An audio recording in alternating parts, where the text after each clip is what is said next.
Hello, hello, hello. It is me, your True Hill Phenom SP3.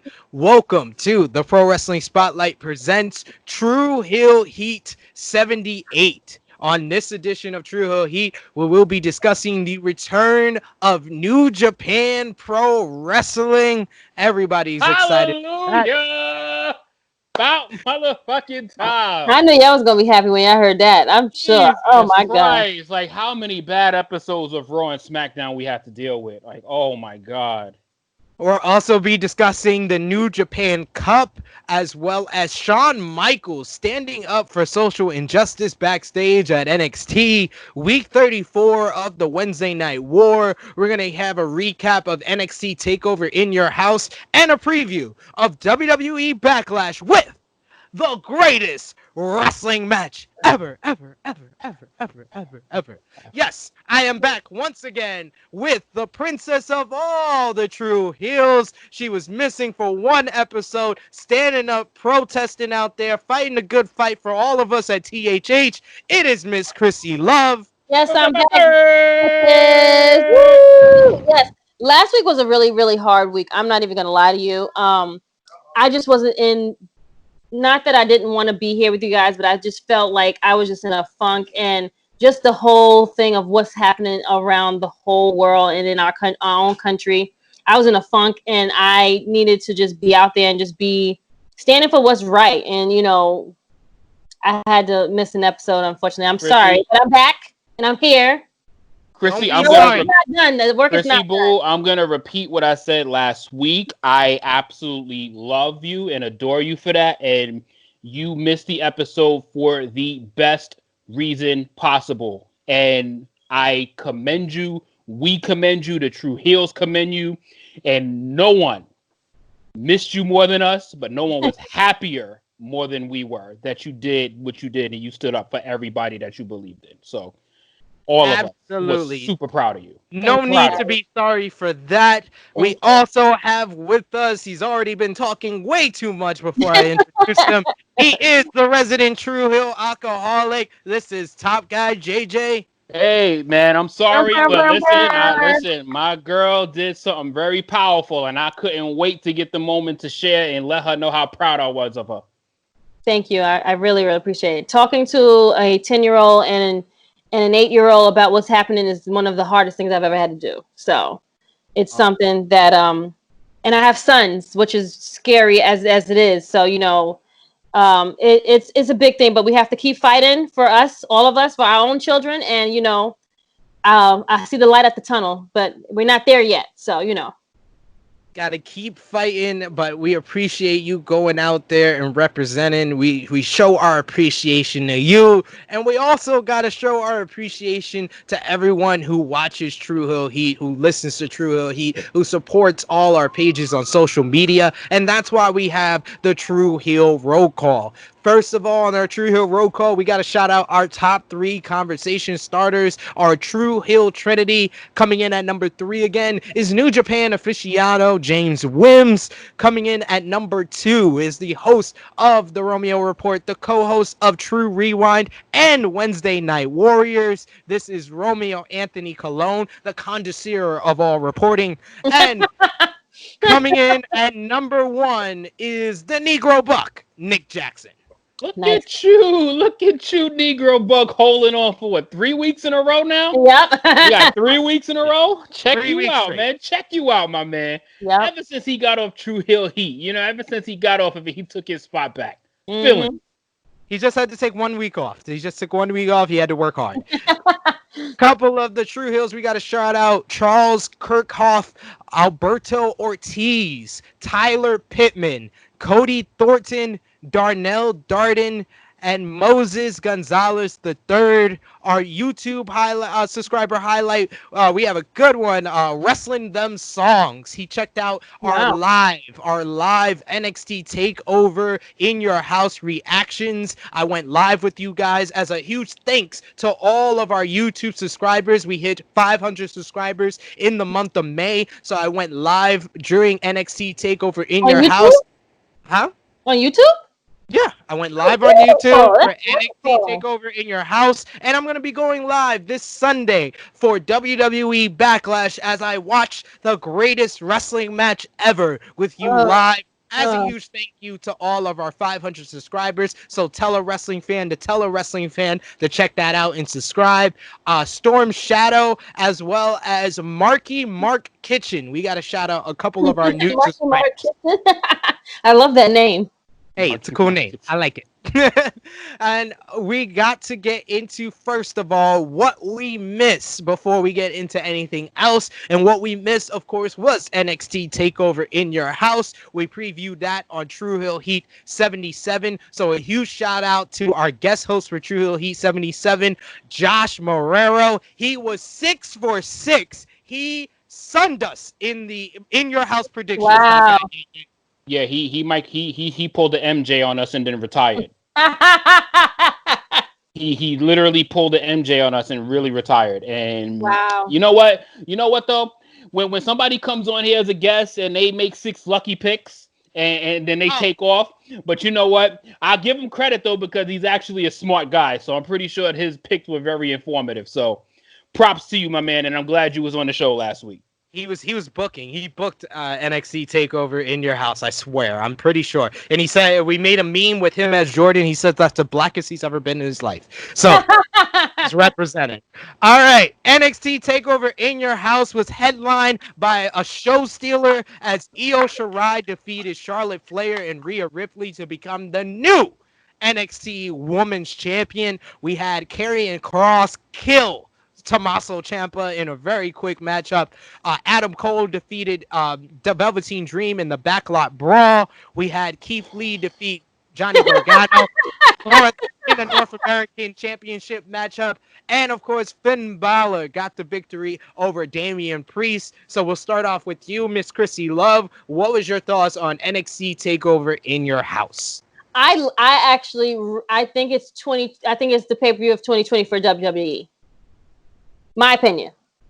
I think from the overall old commercials, from the set, I think the show was from beginning to end great. The Brockyard Brawl could have been better. But overall, as a show, I was very, very pleased, and I have to say that has to be for WWE their show for 2020. Top guy JJ. It was, you know what? And I wasn't really excited about it. I wasn't excited about it as it's clearly documented. It's clearly documented. I wasn't excited about it. But NXT TakeOver in Your House to me was a phenomenal pay-per-view. Like, it was a really good pay-per-view. When the absolute worst match of the night is the NXT title match, that says something about how well the rest of the stars of NXT performed.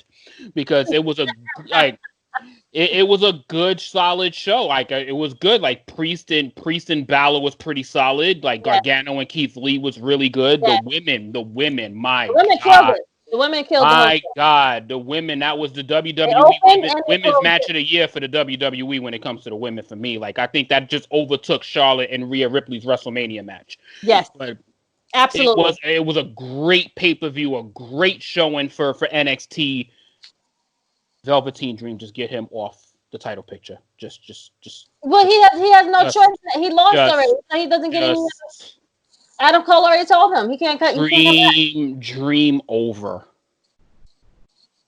Well, a lot of people are like this is a very polarizing opinion. It seems that some people still are under the impression that the Velveteen Dream is the same from before his injury, and I just think those people haven't been paying attention because Velveteen Dream has looked very rusty and he has not looked the same or felt the same since his return. Yes, I agree, and I don't always agree with you, but yes, I agree. I've just been on stance, and that's, to me, that was the worst NXT title match or whatever you want to call it since they've accepted takeovers. I don't know what to call it, to be honest. So you guys were not a fan of the backlot brawl. Where do you Where do you think it ranks? Is it the worst that WWE has produced as far as these cinematic matches, or Yes, is it yes, like something absolutely. random? Not even close. Not It's even not close. worse That than was the Money in the Bank. Yeah, no, it was Money in definitely the Bank worse was than horrible. Money in the Bank was intended to be fun. It was intended to be a funny match. This was supposed to actually be a good match that involved the brawl. This match failed in all areas. This match was horrible from start to finish. Like Oh my god. this match by far WWE's worst performance when it came to cinematic matches. And And I don't even think it's it could close. have been good because they had the set It had was, all the elements. they had everything. Okay, so then where we go. They had everything there for them. They had potential. The match had potential. Absolutely. But I don't know where it was up, and then, well, I don't even know if it even went up. I think it just went down per se. Yes, am I right? Yeah, that's what I felt. I felt like literally Adam Cole had the only hope of making this match any good because all of the like, and I hate saying this because the Velveteen Dream's whole performance was just bomb. It was awful, and his talking during it was corny. The stuff that he was doing during this brawl was trash. Like it just like he brought nothing to this match, and it pains me to say that, but it's the truth. Like Adam Cole was the only hope for this match, and he couldn't even save it. Damn. And it's sad because I like both of the guys, and it sucks because the potential was there. The hope of the match was there. I don't know if they got to look at it and see, hey, this is a good match, and let's maybe do it over. I don't know. Like, who said like the end product was good? I don't know. But what Yeah, we they had time to edit this too. right, They that's had exactly like they had this was clearly not when they did all of the other stuff. So it's like, okay, hey, let's look back at it. Let's see if we could tweak something. Maybe that shouldn't be done here, and let's do something else there. But I guess no one else did that, and they was like, "Let's we're just gonna put it out there." I don't know. I mean, I SP. wasn't at the table. I don't know. I mean, SP, help me out here, man. Am I missing something? Because I really felt this match was awful in all ways. I mean, I liked it more than One Final Beat and Edge versus Orton. Oh, Out of absolutely, out of that was definitely better than that. out of like the cinematic matches, that's why I said I kind of feel like it's somewhere in the middle. Not as good as the Money in the Bank. It wasn't as fun as Firefly Funhouse. Definitely not No, on. no. Definitely not anywhere near the level of the Boneyard match, but I felt like it was okay. I wasn't as down on it as everybody else was. I was a little bit more down on the opening matchup with the women. Just something felt a little off with that match, but that was even a little bit. I can see why people look at that a little bit better than this backlot match because it had all the hype. People still want to believe in Velveteen Dream, but something just feels off ever Well, since he's yeah, returned. yeah.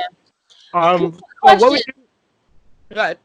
So you're saying that the match that Edge and Randy had at WrestleMania is a cinematic match?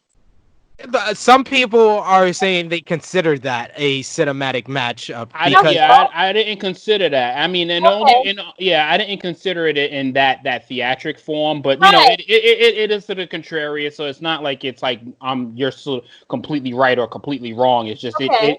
it fits in a certain class in a certain category. I didn't think of that match. I mean, obviously that's in its own category for it being a fucking marathon. But I mean, I think of, when I think of like the cinematic, I think about the Boneyard, I think about the Firefly, I right, think right. about the Money in the Bank. Like, I think well, of, me personally, I feel like this was better than One Final Beat. I felt like One Final Beat was too long, what was one and final beat? that was Gargano and Ciampa, Champa. Gargano and Oh Ciampa. yes, Felt like yeah. that was too long. Okay. That was way too serious. There wasn't any fun parts. At least with this, you had Cole going through the windshield. You had the part with Dexter Loomis, which was funny because he foreshadowed it and we didn't even know about it with the drawing on NXT. So they had a little Okay. portion of it that I enjoyed, and I did not enjoy the One Final Beat. That One Right. Final Beat was just boring.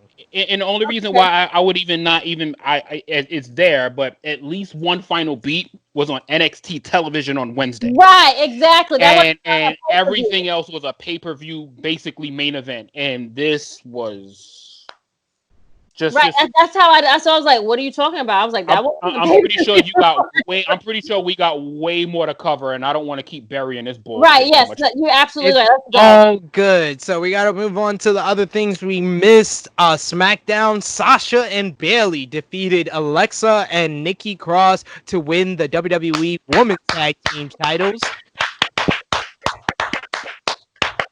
Okay, you guys are happy about Sasha that? got a W, my G. Happy about the tag team titles being props in this feud. Okay. Sasha got a W.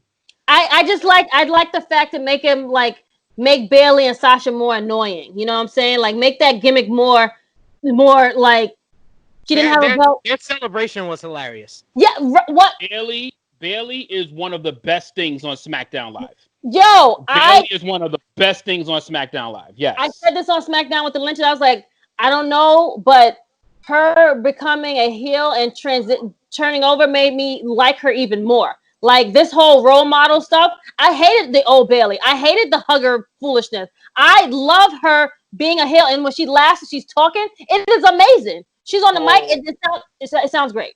This whole no crowd is benefiting Bailey in leaps and bounds. Like this is, oh my god, this is making her so over right now as a heel. Like I love her. I love how annoying she is, yo. She's definitely been good and been adapting to the no crowd and everything. Also on SmackDown, we had Jeff Hardy explain his innocence, and we had a little bit of a spoiler. Apparently, this coming Friday. Now, I'm not gonna ruin the whole thing for Miss Chrissy Love because I know she enjoys watching it with her kids. But there will be a very interesting contract signing regarding Jeff Hardy and Sheamus. I don't know why. And it will involve a drug test. That's all we will give you right now on True Hill Heat. Great. Moving on. Great. Thanks, guys. Great. Moving on to Monday Night Raw, we had great promos from Edge, Christian, and Randy Orton on the Peep Show, leading up to the greatest wrestling match ever. We also had Charlotte defeating Asuka in the main event, thanks to Nia Jax. And then, that was a giveaway. Well, you know. What do you guys think about Charlotte Flair's run in NXT? I liked it actually. Someone had to be the person to go over there and take the baton and lead the way. Someone had to do it. How about you, Top Guy? I loved it. I loved it because it was the sole purpose of Charlotte's run was to get Io Shirai over. Yep. And I loved it. Not like in that sense, but the fact that Io Shirai won the NXT Women's Championship with Charlotte being in the match, I loved it. Like I love that purpose of it. I mean, listen, y'all could take it how y'all want, and that is y'all opinion. That is okay. But that's what her continuation with Rhea Ripley. Nothing happened with Rhea Ripley. Right. But the fact that she got into a match with Io Shirai, she didn't beat Io Shirai. She ended up beating her with the kendo stick, so she didn't beat her. And then the fact that when Io Shirai gets a chance at the NXT Women's Championship at a major pay-per-view, she wins the title and she ends up standing tall at the end of the night. Charlotte helped put on a phenomenal triple threat match. That's what I got out of it. I'm not saying, like, listen, everybody's going to have a different outtake on it. My outtake was I love that she helped with the Io Shirai getting the shine. The only part of that I agreed with is definitely Charlotte took part in a great matchup at NXT TakeOver in Your House. You both liked it. I will say Charlotte's run in NXT did a lot more damage than it did any type of good. It didn't really do any type of good because the real point on the real positive that would have came out of this is if NXT would have overturned AEW in the ratings, which didn't happen. They only beat AEW twice in the ratings. But let's look at the overall picture of Charlotte winning the NXT championship. First of all, at the Royal Rumble, she wasn't supposed to win the Royal Rumble. Shayna Baszler won.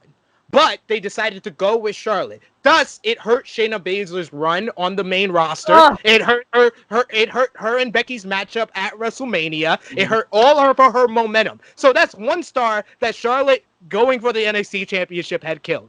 But Then we had, was then it we had. Charlotte that did that, or was that the Yes, it people was. at the It back? was Right. Charlotte. So, It was but Charlotte. you're I'm Let digging me pretty way let me sure deep it into did it. Charlotte. I let You're y'all di- finish. I let y'all finish. Let me finish. I'm not okay. done.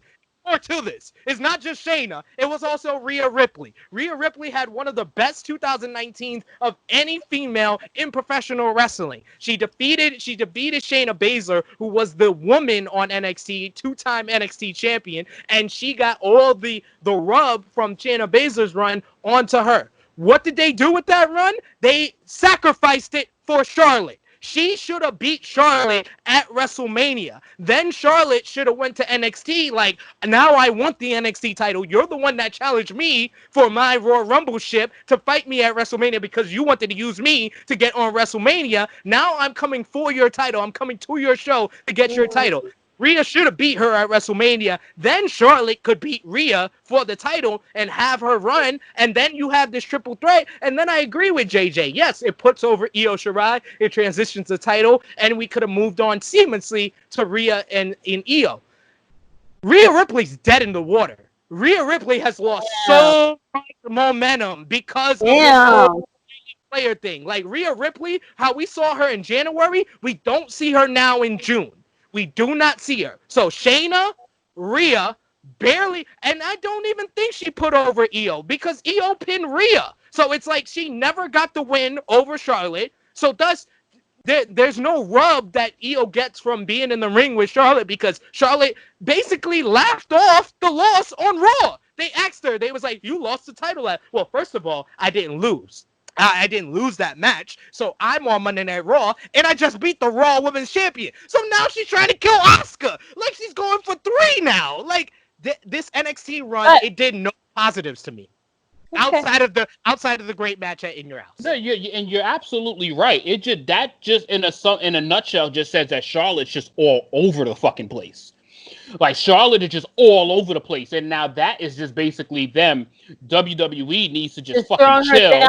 They need to chill and keep her put. So it's like if you're gonna keep her somewhere, why didn't she just stay at NXT and avenge her loss instead of going right to Raw immediately? The next then night, going after Asuka. So that's what I'm like. She should have went after Io Shirai right at NXT on Wednesday night. That's why I was like, this would have been great for Io, but Charlotte's back on Raw. That's WWE's fault. Right. But that's what I'm saying about Charlotte in NXT. I don't see how anybody could say it was a positive. It was not a positive for anyone on NXT. I agree with what you said. Like, it burned Shayna Baszler, definitely. Like, I don't even know how they can like pull her up out of this, to be honest. WWE, they'll figure it out. Oh, I forgot the other person she burned. Bianca Belair. Bianca Belair got her shot at Portland, and no one gave a damn because Rhea already challenged Charlotte. So it killed her final NXT Women's Title match. Then she gets called up to the main roster, and guess what? You've never seen her. She hasn't been seen, and she's gonna get buried by Charlotte by not even being in the ring with her because Charlotte's gonna get more time on Raw. That's now Bianca's show, so that's 3 stars that. Absolutely, and to your point, and I'm gonna circle back to this later in the podcast as to why a certain thing makes another company tick, and it's astounding. It's so astounding as to what we're seeing right now. I definitely, the way you broke it down, I do agree. Like, they did drop the ball. They should have done it and transitioned it the way you laid it out. Yes. What was the point of us putting it on Charlotte? She didn't really like add to ratings. She didn't like, if that was the case, like they should have just left it as is. They knew going into this whole Wednesday night thing that they were going to go back and forth. Just leave your stars, leave the players that you had on there, and let them just do what you got to do. If you had good storyline, you wouldn't have a problem.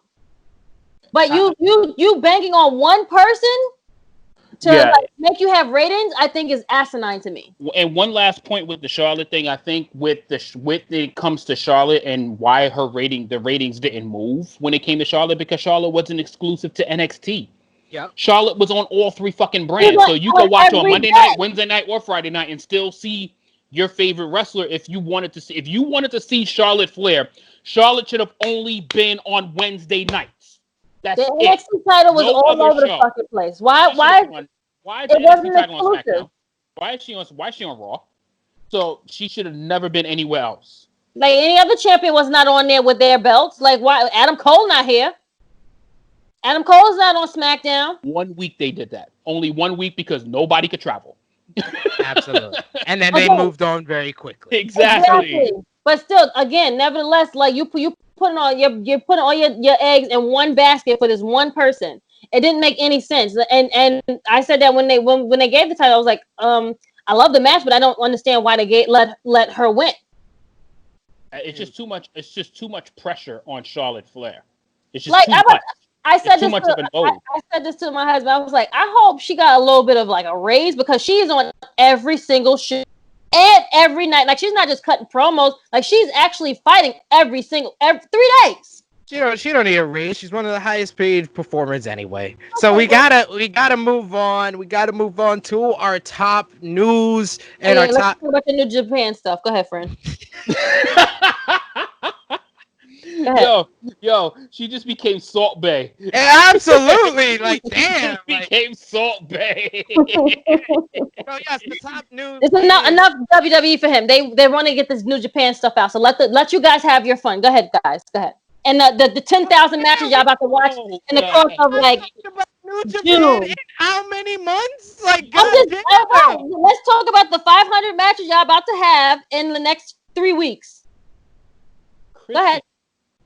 What? Like, I thought like being out there fighting the struggle, get all that hate out of you. Like, There's no fighting. Oh my god! Wow. Get that? Like, wow. What's up with you and the Asians, bro? Yeah, like I am part Asian, fool. So why are you so mad at them?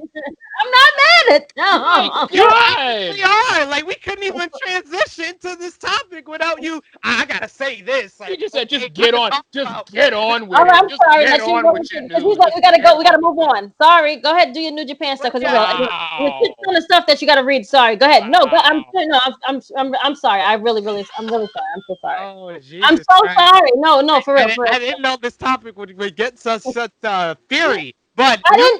New Go ahead. Japan Pro Wrestling is returning. It will return this Monday, June 15th, as well as all you wrestler heads. Go ahead. As well as the New Japan Cup will start on June 16th. It will run through July 11th. There was a press conference on Monday with the New Japan chairman who announces the return of New Japan Pro Wrestling. On June 15th, they will run a Together Project special, which will have a mystery card. So you got to tune into the top of the show to know the card for that one. And then this will go along with the start of the New Japan Cup, which kicks off on June 16th. It will be empty arena shows. The New Japan Cup will run from June 16th through July 11th, which will be the finals of the New Japan Cup at Osaka Joe Hall with a 33% capacity allowed in the building. Then the same 33% capacity can come back on July 12th when they will be running the Dominion show, which will have the winner of the New Japan Cup facing Tetsuya Naito for the IWGP Heavyweight and Intercontinental Championships. The first round matchups in the New Japan Cup will be Toge Makabe going against Yoji Tsuji. We got Ishii versus El Desperado. We got Yano versus Jado. Honma versus Hiromu. We got Okada versus Gato. Nagata versus Suzuki. Uemura versus Kanemaru. Gabriel Kidd will versus Taiji Ishimori. Hiroshi Tanahashi will go one-on-one with Taishi. Koto Ibushi will versus Zack Sabre Jr. That's going to be a great one. Taguchi going one-on-one with Sonata. Sho versus Shingo. If you saw their match in the Best of the Super Juniors, you know it's going to be a great one. We got Tenzan versus Yoshihashi. Yo versus Bushi. Kojima versus Evil. And Goto versus Yujiro Takahashi. So, Top Guy JJ, what are your thoughts on the return of New Japan and their plans for empty arena shows as well as the low capacity shows on July 11th and 12th? I'm very, very interested in to see what the low capacity shows are Right. gonna bring. Like, how are they gonna like? This is gonna be almost like the first step is to see how they're gonna separate the crowds. As to how they're gonna divide the seats. I think this is gonna be the first company that is gonna have fans, like actual customers Mm-hmm. in their building. So this is gonna be a very unique thing to see, and I think it's gonna be pretty exciting because it's an exciting thing to get your fans back in the buildings, and hopefully all the precautions are taken. But it's a wonderful thing to see this brand finally coming back, man. To see New Japan finally coming back, and once you see that card, and once you seen that Zack Sabre was going with Kota, oh my God, Zack Sabre and Kota is gonna be special. My God, and then there's a couple of special matches that's yet to be announced. Like, there's some guys on there that we haven't even seen that is we clearly know that we haven't seen on that little list yet. So Well, to be fair, there's also we should note that a lot of the foreign talent are not going to be a part of these shows due to the travel restrictions. yeah, New Zealand is one of the first places that have really focused in on the pandemic and kind of solved their COVID-19 crisis. So guys out in New Zealand like Jay White, as well as Gino Gambino, as well as Robbie Eagles. They're not going to be allowed to come out. Mm-hmm. Guys in the UK like Will Ospreay are not going to be a part of this tournament. Kenta, who lives on the West Coast here in the United States, will not be a part of the tournament and the shows, as well as Tamatanga and Tangaloa of the Gorillas of Destiny will not be a part of these shows. Yeah.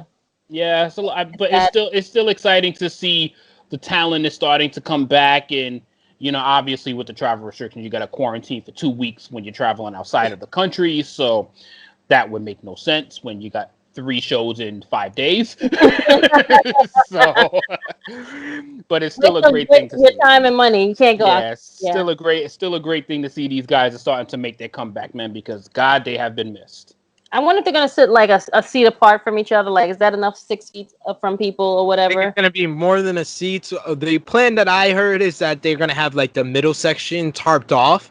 So they're only gonna have people like a couple of people in the first couple of rows, and then people in like the upper part of the building. So the middle section is gonna be completely like sectioned off.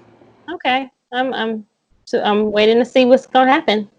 So what do you think? Do you think they're going to be able to have like the same quality of matches without the crowd involvement as because if a lot of people have this stigma with New Japan that they crowds just sit on their hands all day or they like quietly clap, and for us that are actual New Japan fans and watch the shows, they know the crowd is like one of the most important parts of the show. When the crowd gets revved up into a match, it takes it to another level. So do Mhm. you guys think it's going to be able to keep that same quality without the fans?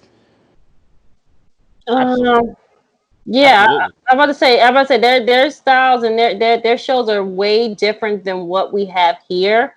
So I am very I'm so sure that they're going to still give you a good ass show. Like they're gonna wrestle their asses off, to be honest, like they always do. Seats or no Yeah. seats. Yeah, I don't see them. I don't see this tampering any bit their performances. And if you get any sample of what we have been digesting a little bit, think about how Asuka, Kairi Sane, Io Shirai has all been just performing without the audience in their face, and they have been doing admirable jobs. Look in AEW. Look at the women in AEW that is performing. That they're not. They're performers. They're performers. They are going to perform, and they're going to act the same. They're going to act like there's a crowd there, even though there's limited people there. They're still going to put on these expressions because they know people are watching them. Yeah. They're very talented.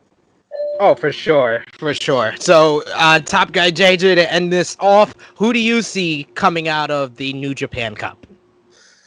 Oh, damn! This one is I last one. I'm gonna roll with Zack Sabre. I was gonna say that. I'm gonna roll with Zack Sabre on this one. I think I don't believe he's won this cup before. Yeah, yes. He has. He won the first one he was a part of in 2018.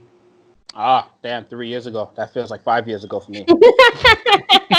It's only been 2 years actually, I but know. yeah.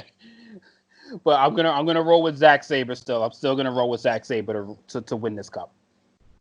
So you guys watching at home, you could tune into our YouTube channel. Me and J News of J News Japan, we did a full preview of the New Japan Cup, and we gave our prediction for the entire tournament from start to finish and who we thought was going to win the New Japan Cup. I will give you a spoiler. It's the same person we got winning this one, and it's not the same person as Top Guy JJ. So we got to move on. We got to move on to our next topic. Our next Is topic it has to evil? do. No, no. You gotta watch it like the rest of them. So Okay, fine. so we gotta move on Whatever. to a topic that we talked about a lot on True Hill Heat 77. It's how the social injustice and racism in America has bled over into the wrestling world. And this week it bled over into the backstage environment at NXT TakeOver in your house as Shawn Michaels, of all people, the Heartbreak Kid, stands up for social justice. Fightful Select reports Of that all there was. people, what does that even mean? He's from Texas. There was a heated discussion backstage at NXT TakeOver in your house as Shawn Michaels stood up against social injustice after a backstage producer said that everybody is treated the same in America.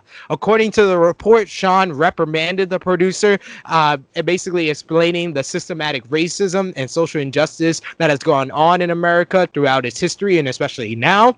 It was reported as a heated discussion more than an argument, and not a lot of people even knew about it because Shawn was said to have acted very professional towards everybody and towards the producer later on in the show. It wasn't discovered until Monday morning, and this also follows after Triple H reportedly told the NXT locker room that he wants a open forum or open discussion on the issue of social injustice with the roster. He also let the media know this during the NXT conference call after In Your House. So what are your guys' thoughts on this report as far as Shawn Michaels standing up for social injustice? We'll start off with you, Miss Christy Love. You're the big Shawn Michaels fan here.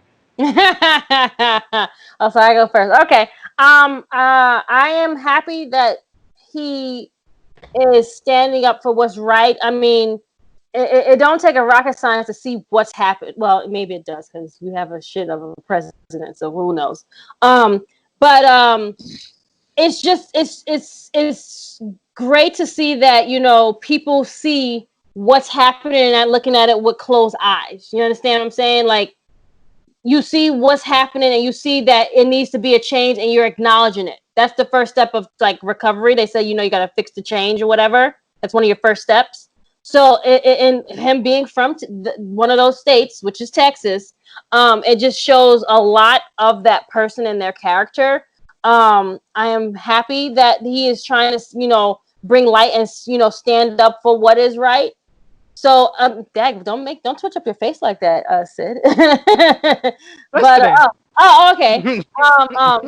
But I'm happy that he's bringing light to it, and he's he put that person in their place. I can't say that. Unlike not making it like a publicity stunt, like just talking to that person and not like getting out of character, just saying no, we need to fix changes. There is injustice and it needs to be fixed now. So I am happy about that. Top Guy JJ. I mean, so after asking about it, it feels good to hear that he was pretty passionate about this discussion, which was when you say it and mean it, it feels a lot better than when you just say it just to say it because a camera is in your face. Right. You could tell that there's a lot of people in this situation that's going through this is doing it for likes and clout. for publicity and for clout and for all of this stuff that we're not aiming for. Like the stuff that we're aiming for is real. And when it sounds like somebody's saying it in a real discussion, it feels good. Now, that's why I've been so angry and so upset with WWE's lack of stance to this whole thing, because it's really annoying to to support a company for so long, and then they don't really do anything for you in per se, but send out a stupid Email. Instagram post, and there's been no statement from Vince McMahon. There's been no statement from Stephanie that I've seen. There's been no statement from Triple H, and it's like, guys, you guys are the faces of this brand. Like, just say something to make you have a ton of employees. Act how Shawn Michaels sounded. Sound genuine, and then literally you're gonna gain at all either. You're gonna Well, gain. they released something on their social media last week, basically talking like reprimanding the racism and social injustice, and said that they stand for like diversity.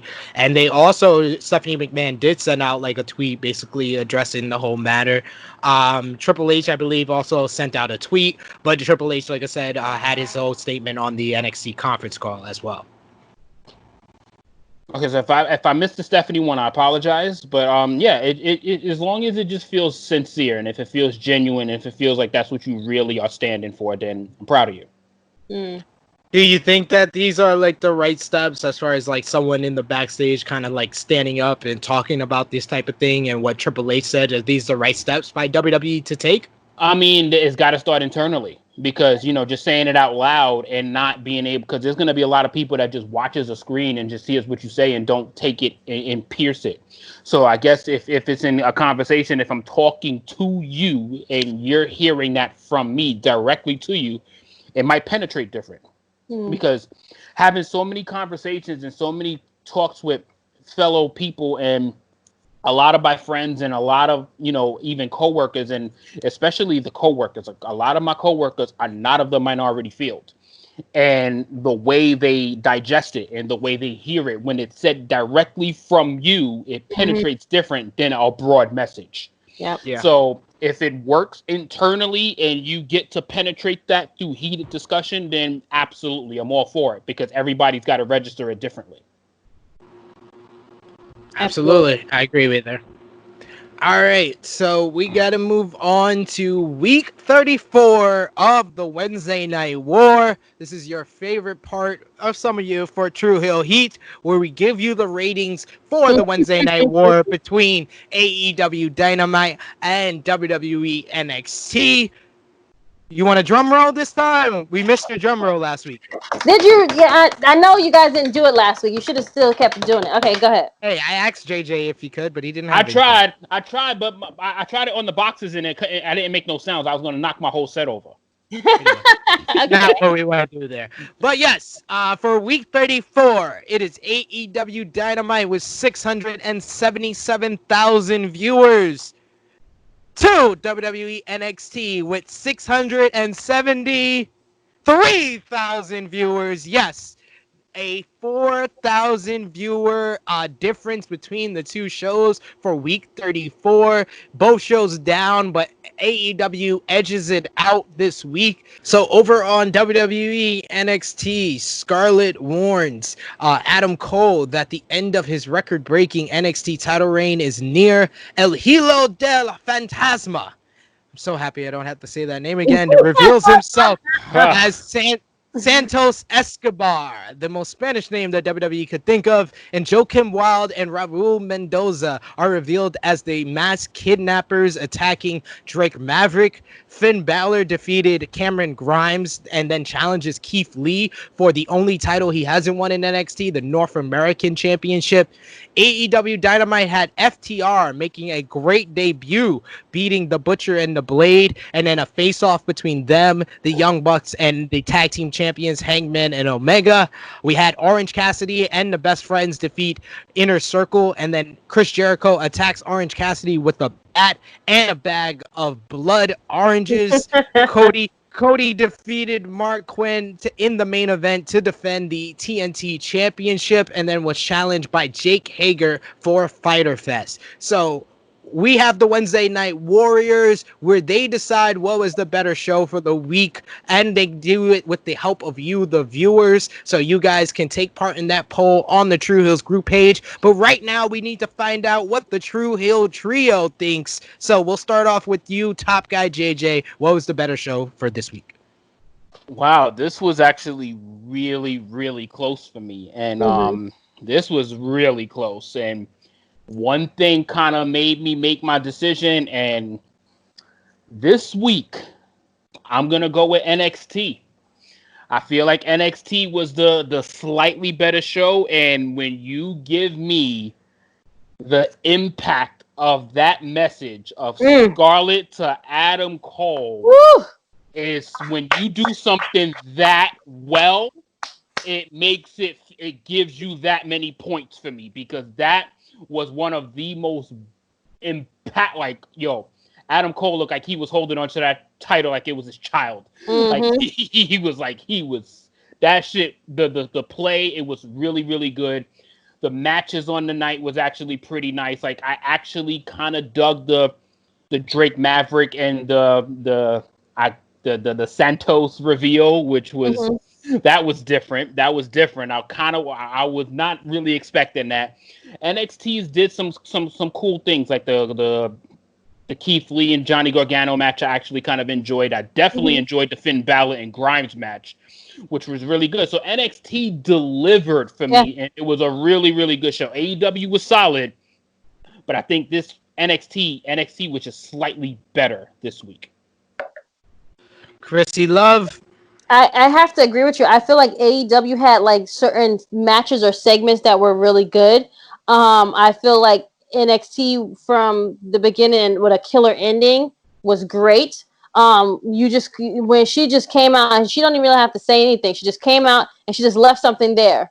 And then you have the crowd of people that are there and they're giving you all the noise as if it was like an actual like full of paying audience. It gave like chills. I'm getting chills talking about it now. It was a great ending to a good show, especially a send off on what they did from Sunday. I think it was a great show. I'm sad that the ratings show that they didn't win because I think they should have won, but hey, they'll be back next week. But to give you one quick thing about what I love about AEW's and what they did on Wednesday is AEW gives everyone a story. And I love how they, like, with It's different what they every week. did with I feel like it's different every week. What they did with Joey Janela was beautiful, because it's like they go into their wrestling roster and they see who's struggling, and they'll start to work up a vignette package for you to keep you involved. Colt Cabana, when he is now in the mud, and then now he's looking intrigued with the Dark Order. Like, Mm-hmm. AEW is spot the fuck on when it comes to keeping people involved in their weekly stories, and I love them for that. That's why they're so different, and that's why they keep winning. Mm-hmm. Obviously.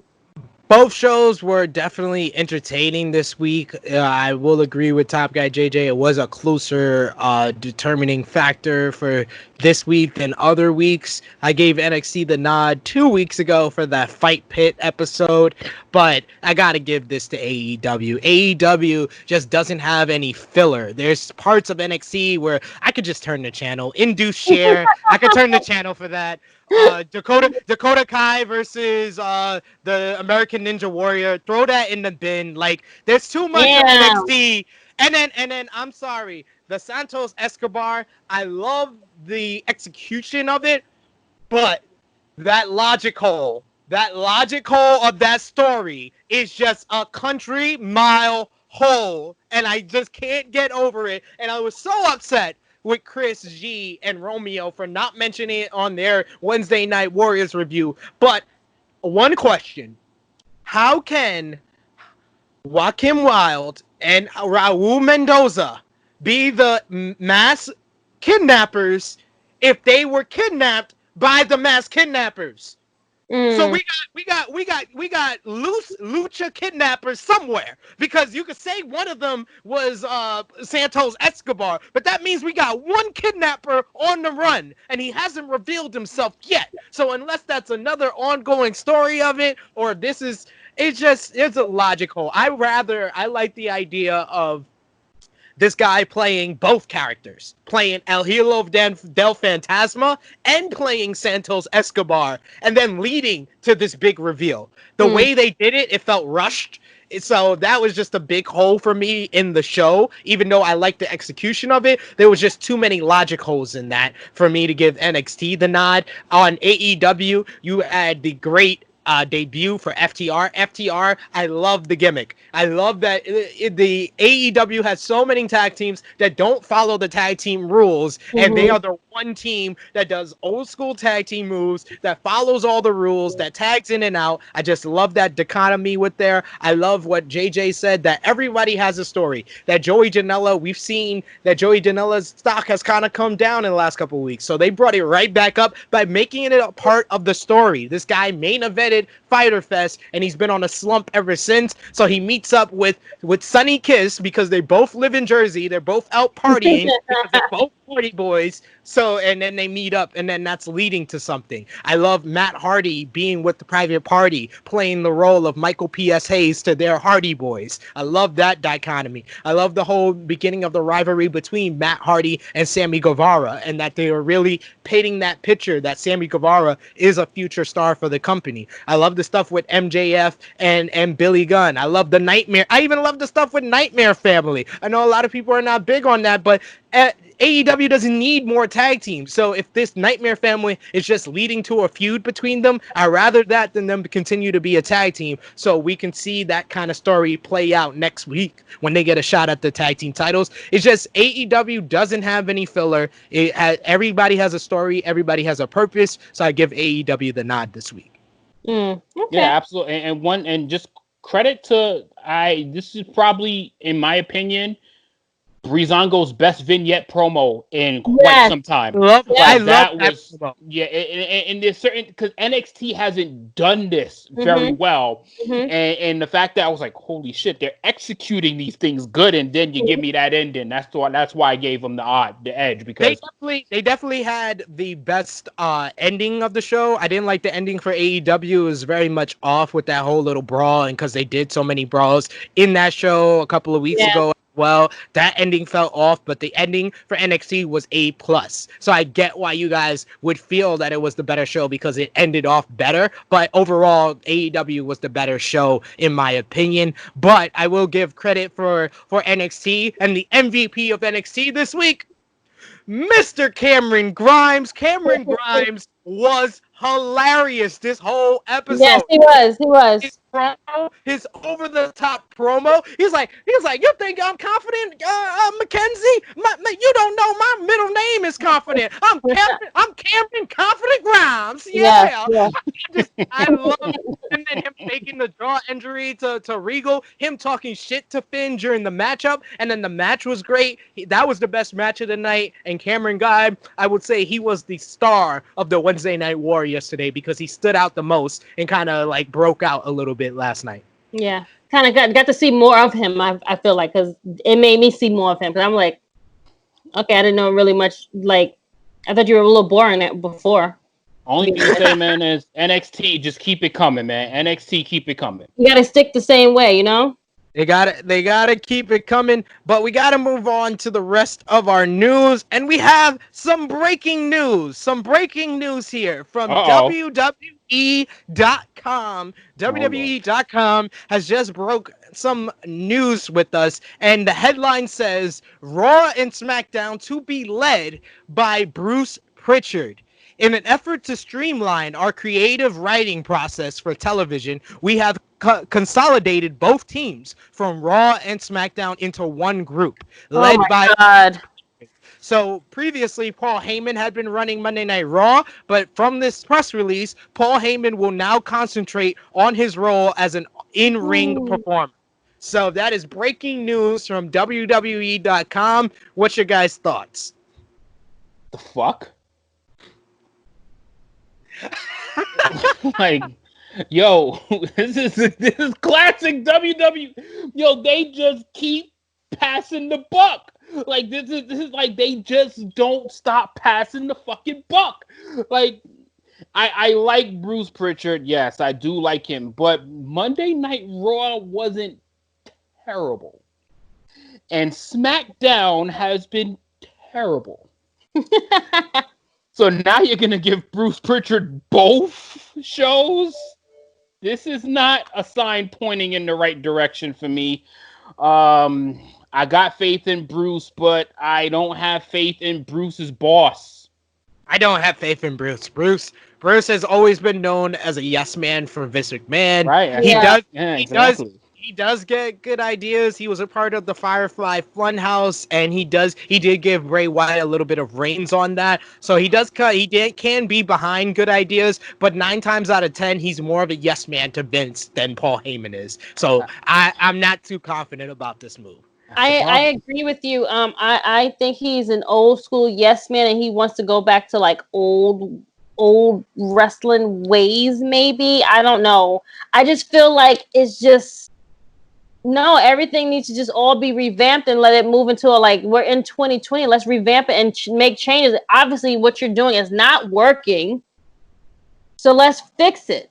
But you guys, he keep going backwards instead of let's move it. Let's okay, that didn't work. Let's go to the next one. Like, stop trying to say, okay, now we need another person to like take the lead on this. Like, come on, you don't have to do that. What's Paul Heyman's focus again? On being a performer. That means Brock is coming back. So right? that basically means they're trying to get Brock to come back, right? So so then, so- then you just sit on the bench. That also brings us to another bit of WWE news. A rumor is that Brock Lesnar will be returning for SummerSlam, so this coincides with that. Also, other WWE news, we had independent promotion this week, Bar Wrestling, revealed on Twitter that WWE filed for a DMCA claim to take a video off of their website and social media. The match was between Jake Atlas and Brian Cage, so WWE strong-arming the independent promotions again. Charlotte Flair, which we will bring up again, claims that she has been on all 3 bands due to being the hardest worker in the company. This follows Triple H saying on the conference call that Charlotte Flair's booking in NXT will make sense in a few months' time. Yeah, okay. Rumor killer. Adam Cole's WWE contract will not be expiring in August. His WWE contract is reportedly has 18 months left, according to PW Insider. Gallus, the team of the Coffee and Wolfgang, they have just become the longest reigning NXT UK Tag Team Champions at 236 days. Randy Orton and Tommaso Ciampa got into a Twitter beef this week after Randy Orton insulted NXT Takeover in Your House. He said that he heard that NXT Takeover in Your House was a great show. He was like leg slap. He was like he can't wait to go to leg slap class, and then hashtag leg slap. Tommaso Ciampa responded and says that his daughter had been having trouble sleeping, so he found the remedy. Randy Orton matches. He says it works better than NyQuil. The clap back. Randy Orton responded and said, "This from the self-appointed locker room leader of the wrestling school." And also, Randy Orton's wife chimed in and says that Oh my God! from the guy who took credit for all the matches that he didn't put together. So, what are your guys' thoughts on this little Twitter beef between Orton and Ciampa? I wish his wife go sit the fuck down somewhere. About her goddamn business. We don't need you, sis. Thank you. We don't need you. We don't need you to fight your husband's battles. We don't need you. There you go. Keeping as kayfabe as you want to. We don't need you, sis. He don't need you to do that. No, thank you. So we got to move on to AEW news. FTR tells Jim Cornette on his podcast that they have a handshake deal as of right now with AEW. They haven't signed any contracts. Speaking of contracts, though, Alan Angels, the man that infamously went one-on-one with Kenny Omega about a couple of months ago and kicked out of a V-trigger, which everyone was up in arms about on Twitter and said it damaged Omega, and how can he do that with a jobber? Well, that jobber got signed by AEW, and he has joined the Dark Order as number 5. So AEW haters, you spoke too soon. AEW confirms that the postponement of their Newark show until February of 2021. And as we said earlier, Hangman Page and Kenny Omega will defend the AEW World Tag Team titles next week on Dynamite versus the Natural Nightmares of Dustin Rhodes and QT Marshall. New Japan news. Like we said before, the foreign talent are not going to be involved in the New Japan Cup and their series of shows. Also, New Japan has sent out their restrictions and rules for both wrestlers and fans ahead of these shows. There will be temperature checks for all wrestlers as well as fans that are open to it, and they must have a log of everyone they've come in contact with. That's talking about the wrestlers. Impact Wrestling news, a huge 5-way dance will take place at Impact Slammiversary for the Impact World Championship, as Tessa Blanchard will finally return to Impact and defend the title against Michael Elgin, Eddie Edwards, Trey Miguel, and Ace Austin. Michael Elgin and Eddie Edwards were supposed to be in a triple threat with Tessa at Rebellion, but due to the pandemic, they couldn't make it for that one. Trey Miguel and Ace Austin were in the finals of the number one contenders tournament, but Trey Miguel was attacked backstage before the match. Ace Austin won the finals, but Trey Miguel, since he was attacked, is involved in this matchup. MLW news, Saviv El Saba signs with MLW and joins the Injustice stable with Cotto Brazil, as well as Jordan Oliver and Myron Reed. ROH news, Alex Shelley reveals that ROH paid him for the canceled events due to the COVID pandemic, and says that this is not something that wrestling promotions usually do, so he wanted to make it known that ROH did this for him. So got to give a round of applause for ROH. Some good publicity for them after the bad 2019 they had. I have to give them a hand for that. Other wrestling news, Ziggy Dice of NWA reveals that he won the NWA TV title without having a contract with the company. And former NWA TV champion Ricky Stark is officially a free agent now. He is no longer with the company. So now, I have a quick one question out of all of that news. So Tessa Blanchard is about to defend the Impact champion in a 5-way match. Yes. But Moose is the TNA champion? Moose being the TNA champion is like $1 Million Man being the $1 Million champion. What the fuck? You know what? He brought the title back. You know what? He brought the title back. You know what? We've explained this on True Hell Heat to the people. I guess South Guy DJ proving once again he wasn't listening. Nah, at that. That's, oh my God. So this guy's not like, you know what? Just moving on. Hey, it's probably leading to a champion versus champion match. You got to be patient. It's all about the story. So we got to move on to our preview for this Sunday, WWE Backlash. We're going to start from the bottom of the card, work our way to the greatest wrestling match ever. Oh my God. Starting from the bottom, we got to start with one of the more interesting storylines right now, as it's going to be Sheamus going one-on-one with Jeff Hardy. This is all due to the very infamous storyline that happened a couple of weeks ago on SmackDown, as a car, or Jeff Hardy's rental car, was found on the side of the road after Elias had been struck with the car. Jeff Hardy was found in the bushes, smelling of alcohol and looking bewildered and looking intoxicated. He was arrested and then brought back later in the night and cost Sheamus his shot at the Intercontinental Championship. The following week, this past week on SmackDown, he basically revealed that an eyewitness said that they saw a person with orange or red hair and beard come out of the car, and apparently that can only be Sheamus, even though Sami Zayn also has red hair and red beard. But that's he's nowhere near red hair right now. Hey, I'm just saying. He's away at home with his family, and he's not working right now. So he technically wasn't on the property. We can't automatically point the finger at Sheamus, but the other big logic hole was the fact that there was proof, and that Jeff Hardy thinks it's Sheamus, but the cops have not talked to Sheamus. They're not going to arrest Sheamus. They haven't done anything with Sheamus. So obviously they don't care that much about getting the real person here. But anyway, Sheamus versus Jeff Hardy at Backlash. We'll start off with you, Miss Chrissy Love. Jeff Hardy. Going with Jeff here. Who you got, JJ? How the fuck they made 2 comebacks uninteresting? like how do you do that? Like, they both just came back, and they both are like Jeff Hardy. Like, Oh God. I think this story is going to continue after Backlash, so I'm going to go with Sheamus getting the victory in this one. Okay. Uh, Next up, we got for the WWE United States Championship is going to be Apollo Crews defending against Andrade. Andrade is the former champion. Apollo Crews beat him a number of weeks ago to win his first title in the WWE. Then this past Monday on Monday Night Raw, Andrade defeated Angel Garza as well as Kevin Owens in a triple threat match to get this title shot at Backlash. So who you got? Crews versus Andrade. Top guy JJ. I'm definitely going with Apollo to retain, and this has a chance to be the best match of the night.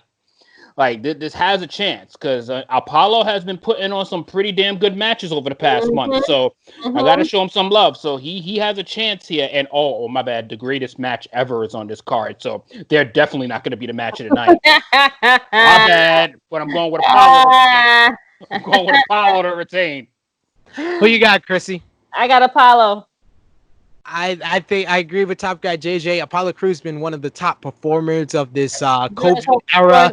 Yep, absolutely.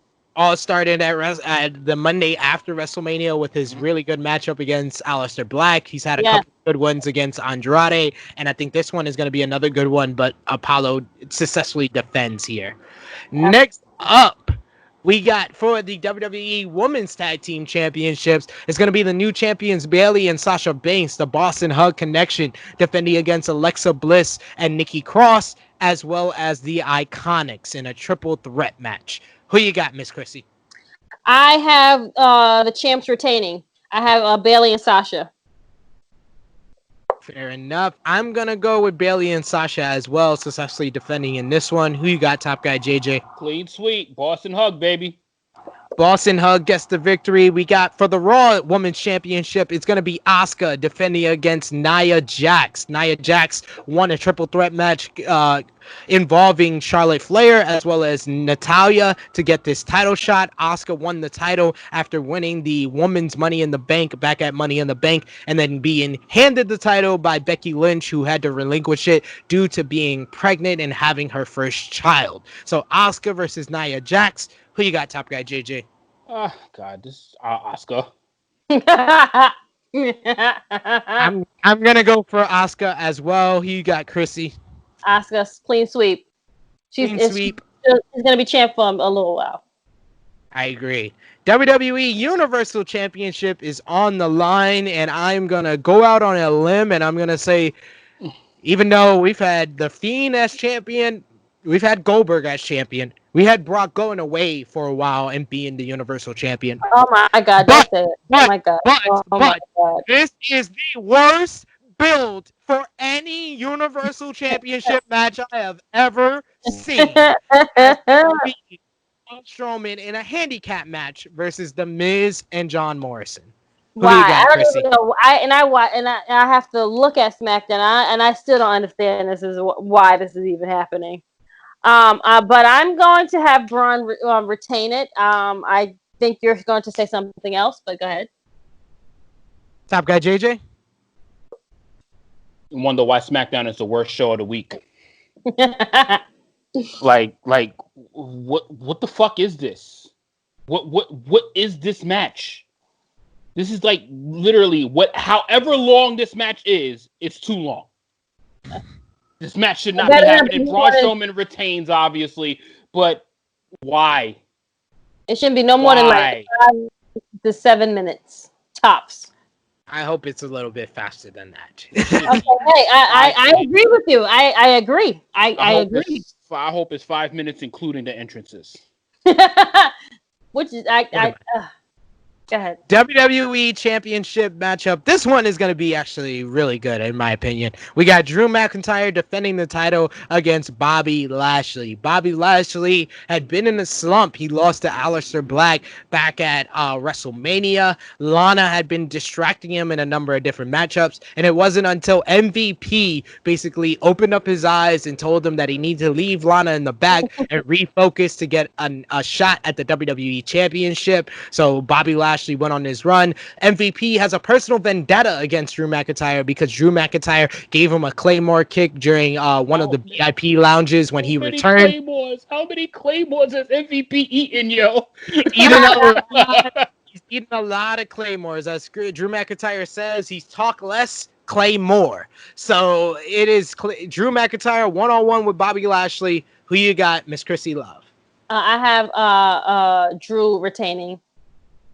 I'm gonna agree with you there. I'm going with Drew retaining against Bobby Lashley. Who you got, JJ? Damn, and I wish that this was any other champion, because I think Drew is actually doing a decent job right now.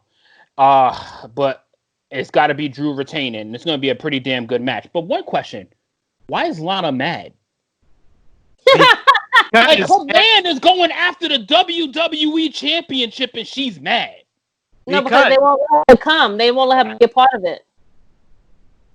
There's a shit works, boo. Stay in the back. Your man is successful. What the fuck? You too loud.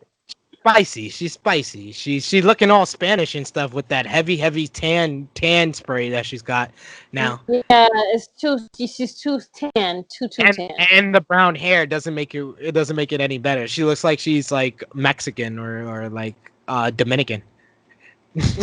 I do hope they get a couple of matches out of this, because I think this has a chance to be actually something pretty good. As long as it lives up to the potential of their great matchup that they had back in Impact Wrestling, I think this is going to be. All right, and finally, it is time for the 8-Star Classic. We have seen so many great matches during our time doing True Heel Heat. We've been around for 3 years. But this right here will be the greatest wrestling match ever.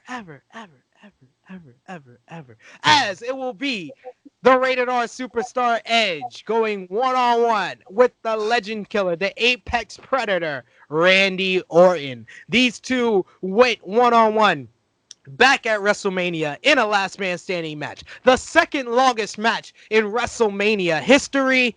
Randy Orton came back as Edge made his return and said that he can defeat Edge in a regular wrestling matchup. That he know that the last man standing match, oh, that's good, but Edge hasn't been in a regular one-on-one singles matchup in over 9 years, and he says that he's better, and it was Charlie Caruso who first said the words, "This might be the greatest wrestling match ever." And ever since then, we've had Kurt Angle, Ric Flair, Shawn Michaels all give their opinion on the greatest wrestling match ever. Because you can just keep saying that this match is the greatest wrestling match ever, and the fans will believe that it is the greatest wrestling match ever. So who do you have in the greatest wrestling match ever? Edge versus Randy Orton. Top guy JJ.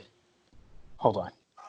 Ladies and gentlemen, this is the main event of the evening. And now, senores y señores do Brazil and UFC fans watching around the world, live from the sold-out HSBC Arena in Rio de Janeiro, Brazil.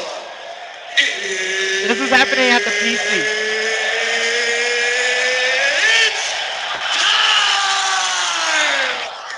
What? Greatest wrestling match ever happening, yo. The greatest spectacle in the ring that is ever going to take place in the history of my 36 years watching and y'all 30 plus years of watching. The greatest thing that is ever gonna grace our eyes is happening this Sunday, baby. How do you not feel it? How do you not understand how hyped this is? Get hyped. Get hyped, Chrissy. Stay hyped, Chrissy.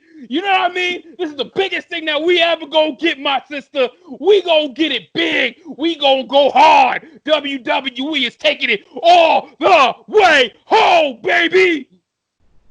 I guess Randy Orton is winning this.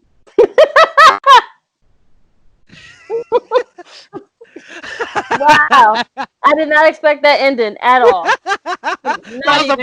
That was the perfect ending, because that's how this match is gonna be. All hype and then ends on a whimper. Who you got, Miss Christie? Just like the first one was. I guess Randy for one, so they have a match each because they're gonna go on again. So whatever, I don't care. they're about to have the greatest wrestling trilogy ever. Yeah, ever. Yeah, Randy's winning. Yo, they got some fucking nerve with this title, yo. Like, This what is is the greatest show. Oh, what are the they greatest show. what are they doing? When is the Undertaker show coming back? That's what I want to know. I don't give a shit Like, about that. yo, I hope it come on right after it.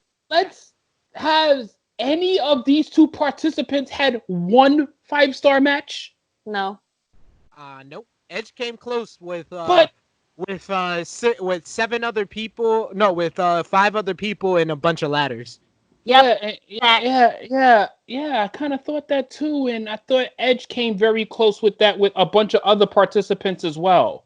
But no, Orton never came. No, No, Orton, I was talking about Edge. Yeah, Edge. that's what I Edge said. Okay. I said Edge came close with 5 other people and a whole bunch of ladders, tables, and chairs. I, Randy Orton has had 4.5-star matches, but I'm pretty sure he's never even had a 4 3/4 match. But this one is going to be 7 1/4. This is one's going to be. This is gonna be an easy pay per view. It's nothing to even watch. After So even last week's show, I'm like, it should have gave us back to back night. And this is going to be better than Michaels Angle. This is going to be better than Undertaker Michaels.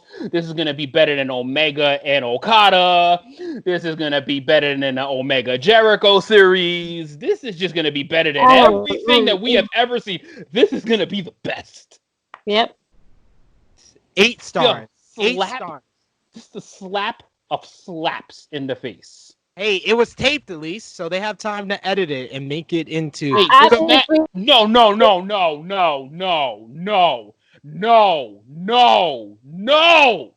You're telling me this fucking match is being recorded?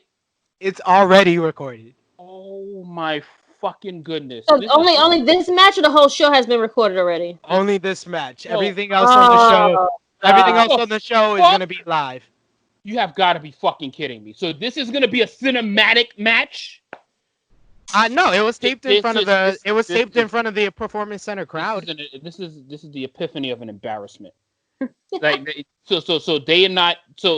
had to rehearse and then refilm and then take shit out, and it's not even happening before. Is Edge that scared where he feels like he's going to do something where something is going to be wrong, that something bad is going to happen, that they have to record this one as well? Well, Edge has already came out and he had an interview with ESPN this week, and he admitted that he would have preferred for this match to not be called the greatest wrestling match ever, because he feels like that's impossible. That's an impossible standard to put on anybody, let alone someone that hasn't had a matchup in 9 years. Well, yeah. So I feel bad for Edge, and I don't understand who booked this stupidity. Whoever made this line needs to be fired as soon as the pay-per-view is over. Because this so now what are you gonna make next? What is gonna be your next tagline? Like what the greatest sequel ever? Like what is good? It's too much. Y'all reaching too much reaching, and this is the epiphany of reaching. Like this is too much. We shall see. I'm gonna go with I'm gonna clean sweep it and say Randy Orton gets the victory in this one. Okay. So we gotta close out this edition of True Heel Heat. A couple of plugs for our lineup. Right now, you could check out a brand new Wednesday Night Warriors as Romeo and Chris G determine what was the better show between NXT and AEW. And you can go to our True Heels group page on Facebook.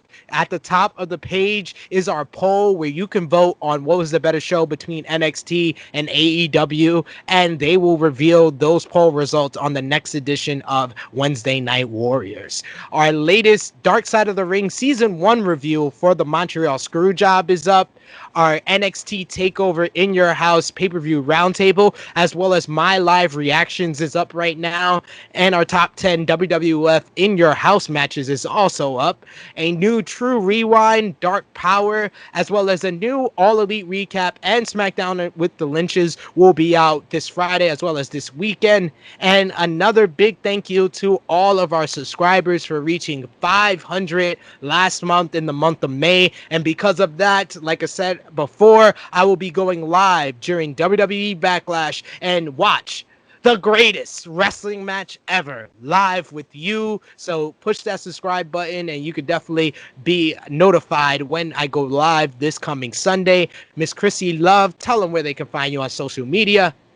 You can find me. I am the sensation Miss Chrissy Love. That is Chrissy Love _ on IG. I am on Facebook and I am on Twitter. Top Guy JJ. Instagram, I am True Heel _ Top Guy JJ. Facebook, I am Justin Johnson. And SP, I appreciate you taking this bullet for us on Sunday. Hey, it's the greatest show. Oh, I'm going to be singing that on Sunday for you you people. really? For you people, absolutely. You can follow me on Instagram at TrueHill _ Epic SP3. You can follow True Hill Heat on Facebook, Twitter, and Instagram at True Hill Heat. That's TrueHeelHeat. And you can also follow the Pro Wrestling Spotlight on Facebook and Instagram, as well as Battle Club Pro on Facebook, Instagram, and Twitter. Also, they're up on YouTube. Our related channel section has Battle Club Pro. Our good friend Jimmy Macaram with great TV show reviews. We're reviewing Netflix Ozark right now, so check that out. That's going to be debuting next week, as well as our good friend from the All Elite Recap, Marcus Cash has a new YouTube channel. My battery is dying, and he will start posting up videos at the end of June. iTunes, SoundCloud, Anchor, Spotify, iHeartRadio, wherever you listen to your favorite podcast, we are True Hill Heat. So, for the princess of all the True Hills, Miss Chrissy Love. For our resident True Hill alcoholic, Top Guy JJ.